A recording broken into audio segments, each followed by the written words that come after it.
Hi everyone, Senan this side, and let's solve this Leetcode daily problem, which is final array state after k multiplication operations part 1.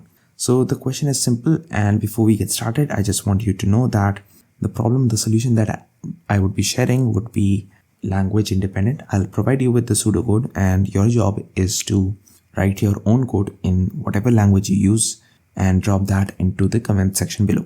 Either I'll pin it or I'll copy that and paste in either the comments or the description, and I'll give you the credits. So anyways, let's get started. You would be given an integer array nums and two values k and multiplier, and you need to perform k operations, and each operation looks like this.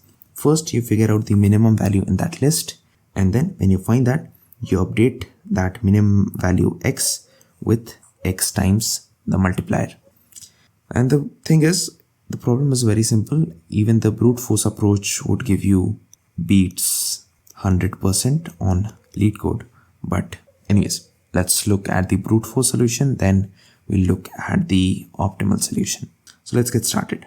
Let's say we have a list of numbers. Let's take any random numbers, 3, 7, 5, 4, and 1. And let's say the number of operations that I need to perform k is 3, and let's say multiplier is, let's say, 4. Now what I would do is first figure out whichever is the minimum element.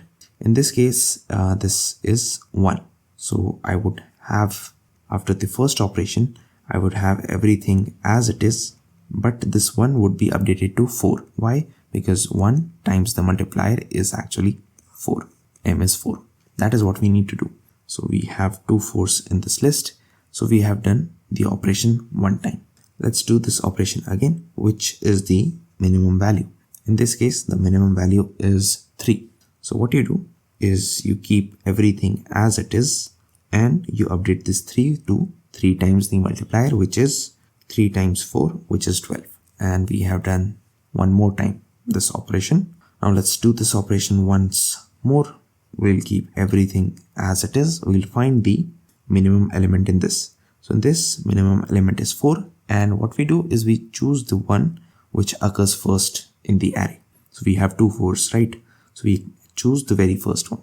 Okay, so keep everything as it is, 5, and this 4 would be updated to what? 4 times 4, 16, and finally 4, and this is what you have to return, right? So you need to perform an operation k times, and in every operation you find the minimum element, you multiply that number with a multiplier and replace that value as it is. That's the brute force approach. So let's start by writing the code. So let's say our function is named solve. So you'll be given nums, you'll be given k, and you'll be given multiplier. And what do you have to do is first we have to perform the operation k times. So what I'll do is I'll go and write this for loop for I equal to 1, and that goes to k, right? So this would perform the operation k times. That is the idea. So let's write what is inside this for loop. So here we would write the code of every operation.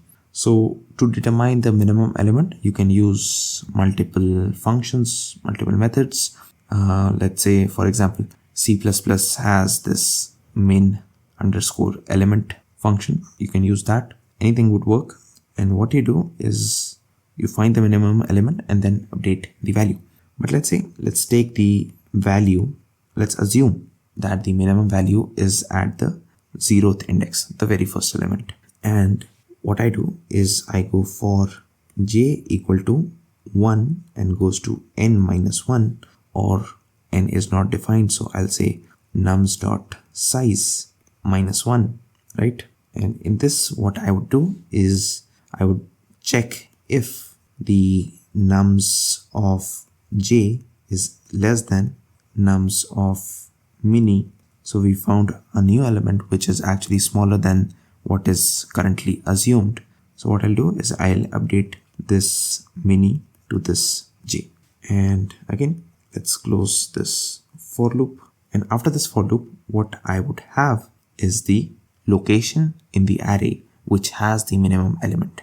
And observe that this keeps track of if you have two elements exactly same, it would choose the first element that occurs. Now, once we found the minimum element, what I'll do is I'll say nums of mini star equal to m. So it would multiply this number itself with m and replace that value as it is.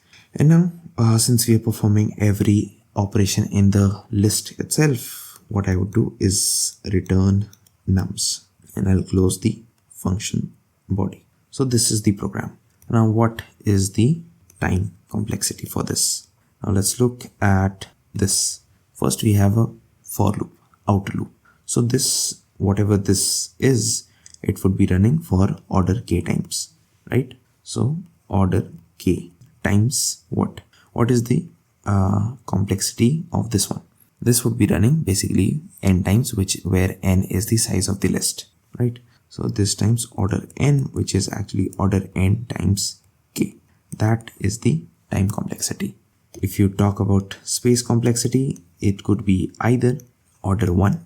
If you're asking for auxiliary space, we are not using any additional space, right? Or I could say that we are using order 1 space additionally of what is already given. Or what you could say, this is order n because nums array takes the size of n, so order n space. So that was one of the ways.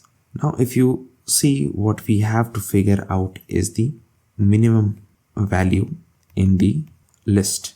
This is what we have to figure out. And when you have to figure out the minimum value, what data structure that comes to your mind? For me, the data structure that comes to my mind is the min heap data structure, where the minimum element would be at the root of the tree of this heap. So I assume you know what is a heap and what is a min heap. Fine. And we are using the same idea. Let's say we have a couple of numbers, 1, 7, 3, and let's say 4. So let's create any sort of heap. So 1, 3, 4, 7. So whenever you have to find the minimum value in the list, what you could do is you can just perform a pop operation. This would be what? Order log n, right? Popping, pushing would take log n in a min or max heap. So this would be giving you the value 1. And what you could do after popping this, you could multiply this with 1 times m, whatever the multiplier is, and then you push 1 times m back to this heap. That's it. Now what this would do is every time you have to find the minimum element, you can find that minimum element in log n time, right? Because whenever you search for the minimum element in a min heap, it's exactly at the root, and when you pop this out, popping would take log n time.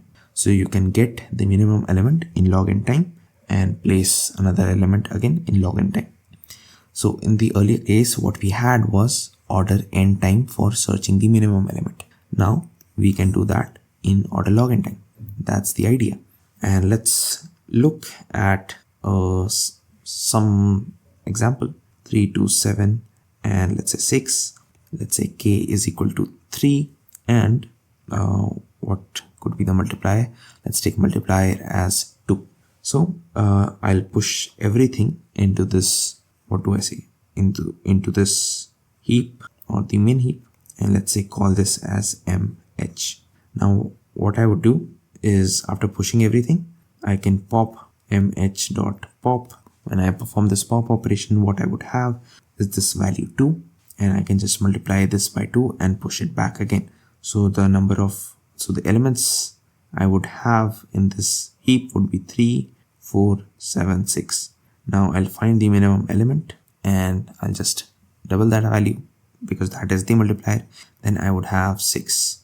Then I'll find the minimum element, which is 4. I'll double it. I'll multiply that with 2, which is 8, and then I'll push back into the min heap.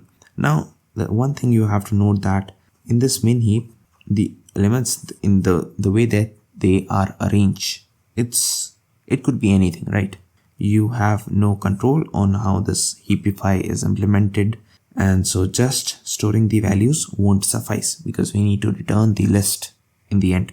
And for list, for the correct value to be in its correct position, I also need to know that what this element before all the operation, where was it stored. So that is why in this min heap, I won't store the value, but I'll store the value and the index I from where I am pushing this. And the way that you have to make the comparator of this, because you have to compare these two elements, right? You have to what you have to do is you need to write your own comparator, and the comparator should do something like this. So if two values A and B are in the min heap, and if A is less than B, so there could be two things: either A dot value is less than B dot value, okay, or if A dot value is equal to B dot value, in that case A dot I should be less than B dot I. So that is the idea. You have to write this logic in the comparator depending on the programming language you use, and that is how you create your min heap. So let's write the pseudocode for this as well. So solve, and I'll give nums the value k and what, the multiplier, and let's say I'll declare a min heap like the priority queue in C++. So min heap, let's say mh, and I'll push all the values of the nums inside it. Now what I could do is for I equal to 1 to k, so I perform this k times the operation, and in this what I'll do is I'll take out the value and the index from mh dot pop. So I'll pop the topmost element, I would get the value and the index, and then after this I'll do mh dot push. I'll push this value times m and I. So we don't do anything with this I, we just manipulate this value that is there, and I do this k times.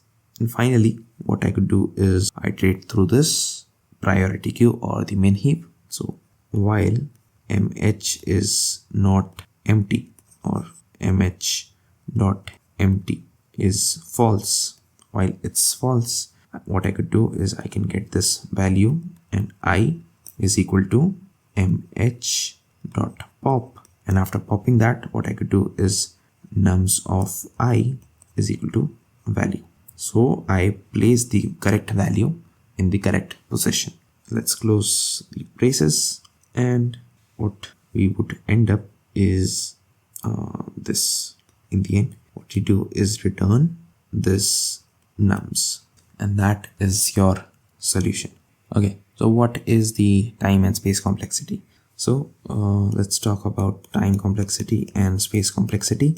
Space complexity is order n because you're using a min heap.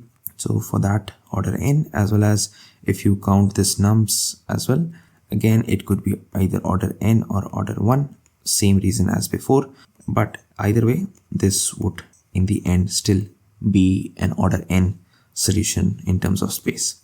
What would be the time complexity? So let's look at the code. So this, right? So when you're creating this min heap with the value nums in it, so the size of nums is, let's say, n. So creating that min heap would be n log n. That's one thing. This one is n log n. This as well is what? This as well is n log n, order n log n, order n log n plus, okay, because you're popping, and in this you're always pushing, in this you're always popping. And what is this time complexity? So if you see, we are doing this k operation and we are doing this log n operation twice. So in the nutshell, this would be plus order k log n. Okay, so this in the end, the time complexity actually becomes order n plus k log n. Earlier it was order n times k. Now at least you have the number n. Obviously you have the number n and number k, but what you're multiplying is log n. So log n value is actually very small. So this is an improvement to the previous solution. Okay, so that was the idea, that was the video, and yep, there were two ways that we discussed. Either you actually simulate everything as we saw in the first example, or you could use a priority queue, but in this case you are compromising on space. But at the same time, you need to understand that storing the value of index is also important. So yep, that was the video, and I'll see you in the next one. Bye.